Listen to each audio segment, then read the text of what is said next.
Good morning, fellow teachers. Hello, everyone. It's me again, André Hedlund, and I'm here to share something I'm really passionate about. It's PBL, project-based learning, right? I have to make a confession, though. I haven't really used PBL as I was supposed to, so I'm just going to give you the concept of how you could use it in your classroom, and hopefully I can use it much more often this year. And I'm sure students will really benefit from that. And I know you guys are probably working with the communicative approach in your school, right? Some of you may also be using the audiolingual method, which means that you are not really into, pair work, group work. It's more like the whole group together, unison, repetition, and everything. So I'm going to show you how you could do a lesson using the communicative approach and how we can migrate that from this approach to something that involves PBL. Okay. And well, so let's imagine a lesson about eating habits. Okay. One way to engage your students to make them curious is to show a picture of feijoada, because it's something common to them if you're here in Brazil, right? So you show a picture of feijoada that could be projected on a whiteboard, or you can have a physical photograph, whatever you choose, right? And you start pair work. So they have to ask, what do you eat? Okay? And then with the picture of feijoada, they will probably mention that they eat that. It's common, right? It's something that it is part of their routine. Great. So that's the link you want for the topic, food, eating habits, right? And then you go to food vocabulary. Okay, I'm going to skip some stages. You guys probably know what I'm trying to do, where I'm trying to get to, right? So food vocabulary crosswords. Do you eat any of these? So you're going to show them some ingredients, some vegetables, fruit, or types of meat, things they probably don't know, they're not so familiar with. And then you show 3 countries, right? So yeah, the teacher shows 3 countries and students guess what do they eat. And a very, very good way for you to do that is if you use this wonderful project that I'm not sure, it's probably 7, even 10 years old. It's called Hungry Planet, okay? So you have pictures of people around the world. There are many, many countries you can use, showing a family and everything they consume during the week.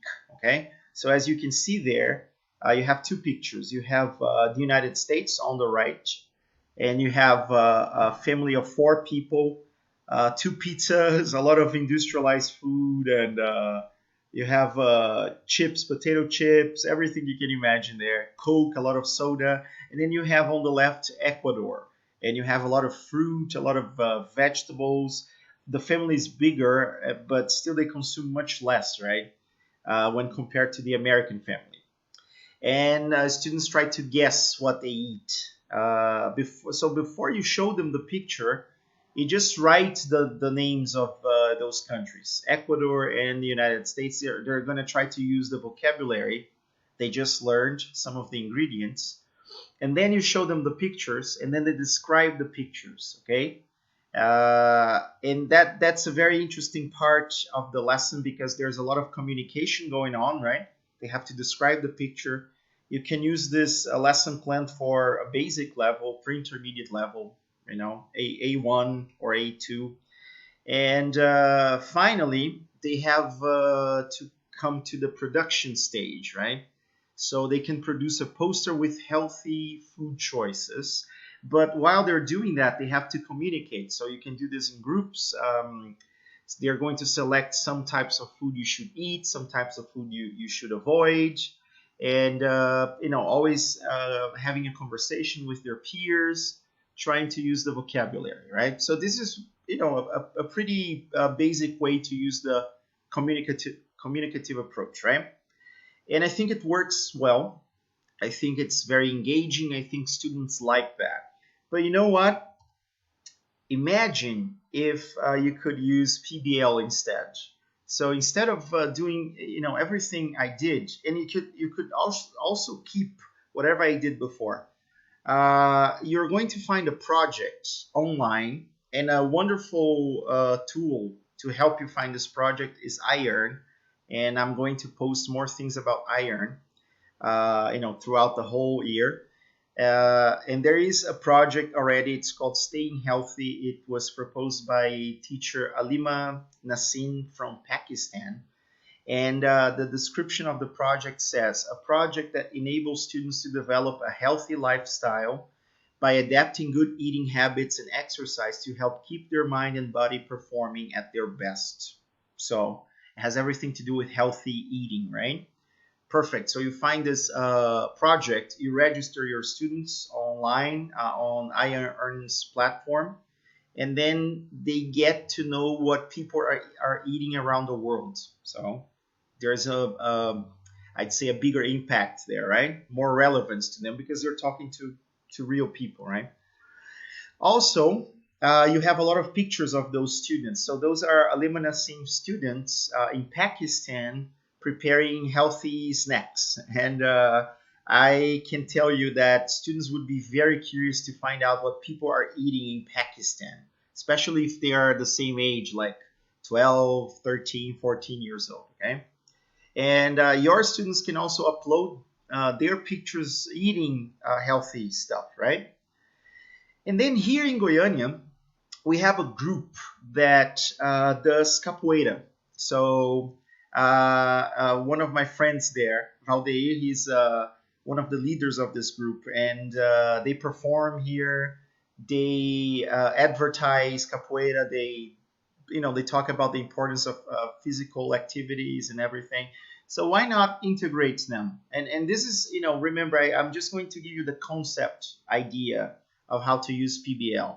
So maybe you have a group in your city doing something very interesting, and the big coincidence is that Valdeir is also an English teacher, so he can easily adapt his capoeira classes to something in English, and maybe he can teach some of the students to do capoeira, to fight capoeira. He can make video classes and maybe upload those video classes to Iron, and then the students in Pakistan would know about capoeira, and who knows, even want to practice capoeira, right? And so can you see the connection between healthy eating habits and exercise? And it's something that's already going on here in Goiânia, right? And going back to the kids in Pakistan, those kids could be practicing capoeira, or at least they could start doing research about capoeira and find out what kinds of food go with the capoeira tradition. Are they healthy? Are they unhealthy? So we're not just stimulating our students, but other students around the world, right? And it all goes back to the Staying Healthy project. Now, another institution or another organization we have here, a good friend of mine as well, Diogenes. He works at the city hall, and he's trying to implement this wonderful project called Resíduo Zero. So it's Zero Waste Goiânia, teaching families how to recycle and most importantly to implement a compost bin to produce fertilizer from their organic trash, right? And so this has everything to do with healthy choices and being sustainable and protecting the environment and consuming foods that are actually produced locally with locally produced fertilizer. So I can see a lot of connections all over the place. And you guys can also probably find some organizations working with something interesting that you can use in your class, right? And then it all goes back to the original project, okay? Now, how do you think students will feel when they know that they're working with real people around the world with real, problems, issues, concerns that everybody has nowadays about protecting the environment, right? So those are the advantages of PBL, and I'm going to name a couple. The first one is that the central topic come from which all the activities derive and which drives the project towards a final objective. So the central topic there is healthy lifestyle, right? And then everything comes from this topic. And then access to means of investigation. The internet has made this part of the project work much easier to collect, analyze, and use information. So students will be able to access iron, for example. They will be able to exchange information with the Capoeira group and also with the Zero Waste project. And they will have the means to investigate what they're working with, right? If you guys do not have the internet, and it's very, very important for me to stress this, you can also do it with other types of materials. So you can get magazines, newspapers. Many times organizations will have flyers and pamphlets and, some notebooks explaining what they do. So it's not impossible for you to do this without the internet. You will not be able to be engaged with iron and other people around the world, but you can be engaged with other schools in your community, right? And plenty of opportunities for sharing ideas, collaborating, and communicating. Interaction with other learners is fundamental to PBL. So this is probably the most important part of PBL, sharing ideas and collaborating. I think we focus too much on competition rather than collaboration. And this is an easier way for us to plan our classes when we divide our groups into smaller groups and they have to compete with each other. There's collaboration inside within their groups and then competition between or among all the groups. I think we should probably shift that a little and use more collaboration, because in the workplace, if you think about real life, you have a lot of collaboration, right? I think competition takes over sometimes when you are applying for a job or going to, trying to find out what course you're going to do in university. But still, if we can help students realize that collaboration is better, they're going to use collaboration throughout their whole lives to create interesting products. I think that's our mission on the planet, right? As teachers and educators. And then, so they're going to have to present a final product produced using new technologies available to us, if they exist in your classroom, in the form of posters, presentations, reports, videos, web pages, blogs, and so on. And I like this wonderful quote by Catherine Billsborough. Projects bring real life into the classroom. Instead of learning about how plants grow and all the language that goes with it, you actually grow the plant and see for yourself. It brings facts to life. And I do believe that's a wonderful way to teach, to make students realize that whatever they're doing in the classroom has relevance in their life. It's something that they can use throughout their life, not just academic life, but professional life in the future, right? And so, guys, this is a wonderful way, I believe, for you to engage your students with PBL.